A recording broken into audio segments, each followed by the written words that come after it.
Hi hello friends welcome back to our channel. ఈరోజు నేను వచ్చేసి వాంగీబాత్ కర్రీ చేస్తున్నానండి.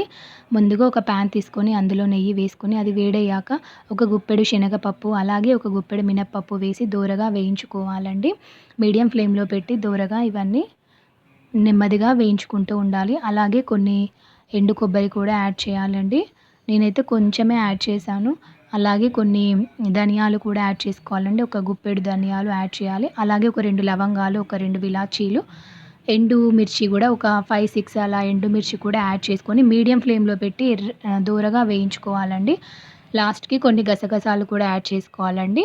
గసగసాలు యాడ్ చేశాక కరివేపాకు కూడా యాడ్ చేసుకొని ఇవన్నీ చల్లారాక పొడిలాగా తయారు చేసుకోవాలండి. మరోపక్క కళాయిలో ఆయిల్ వేసుకొని అది హీట్ అయ్యాక కరివేపాకు వేయాలండి.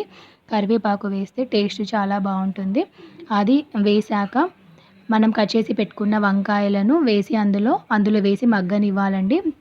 కొంచెం అవి మగ్గాక పసుపు యాడ్ చేయాలండి. పసుపు యాడ్ చేసి మనం ముందుగానే చింతపండు పులుసు నానబెట్టి పెట్టుకోవాలండి. ఆ చింతపండు పులుసును ఇవి మగ్గాక మనం యాడ్ చేయాలండి.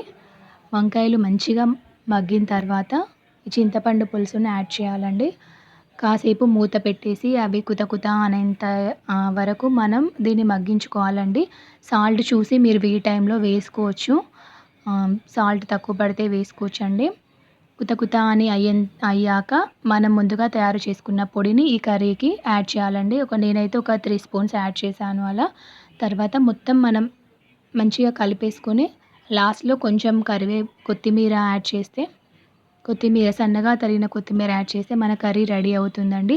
ఈ పొడిని ఓన్లీ వంకాయలోనే అని కాదండి. బెండకాయ కర్రీలో కూడా యాడ్ చేసుకోవచ్చు.